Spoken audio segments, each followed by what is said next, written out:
Hé, monsieur, qu'est-ce que c'est? À quoi songez-vous? Je me moque de cela! Ah, monsieur, doucement! Me parler avec cette imprudence. Ah, monsieur, de grâce! Je n'en demanderai point. Et quoi? À votre père? Laisse-moi faire. Et quoi? À votre fille? Encore passe pour moi.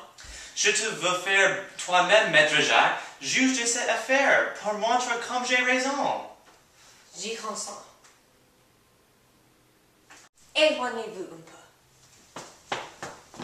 J'aime une fille que je veux épouser, et de le prendre à l'insolence, de l'aimer avec moi, d'y prendre malgré mes ordres. Ah, il a tort. N'est-ce pas une chose épouvantable qu'une fille que veut entrer en concurrence avec son père? Et ne doit-il pas, par respect, s'abstenir de toucher à mes inclinations? Vous avez raison. Laissez-moi lui parler et demeurez-là.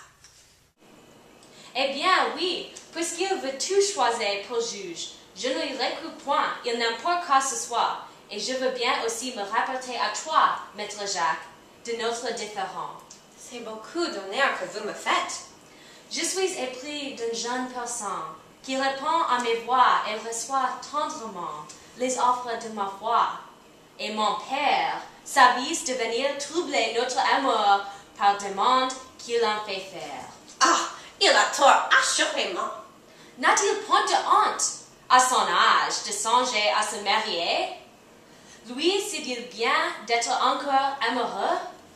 Et ne devrait-il pas laisser cette occupation aux jeunes gens?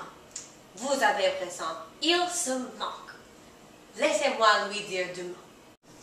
Eh bien, votre fille n'est pas si étrange que vous le dites. Et il se met à la raison.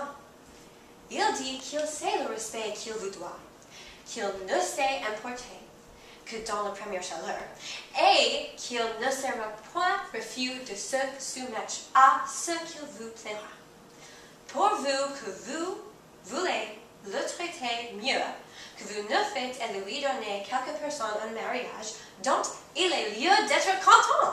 Ah, dis-toi, Maître Jacques, que moyennant cela, il pourra espérer toutes choses de moi, et que, hors marienne, je lui laisse la liberté de choisir celle qu'il voudra.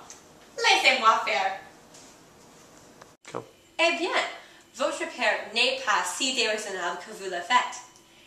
Et il m'a témoigné que ce sont vos emportements qui l'ont mis en colère, qu'il n'en veut seulement qu'à votre manière d'agir, et qu'il sera fort disposé à vous accorder ce que vous souhaitez, pourvu que vous vouliez vous y prendre par la douceur et lui rendre les différences, les respects et les soumissions qu'une fille doit à son père.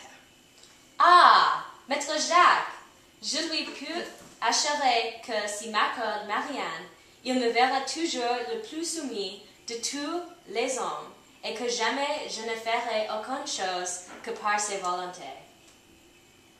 Là est fait. Il consent ce que vous dites. Voilà qui va, le mieux du monde. Tout est conclu. Il est content de vos promesses. Le ciel en soit loué. Messieurs, vous n'avez qu'à parler ensemble. Vous voilà d'accord maintenant. Et vous alliez car les fautes de vous entendre. Mon pauvre Maître Jacques, je serai tout obligé toute ma vie. Il n'y a pas de quoi, monsieur. Tu m'as fait plaisir, Maître Jacques, et cela mérite une récompense. Va, je me souviendrai, je t'assure.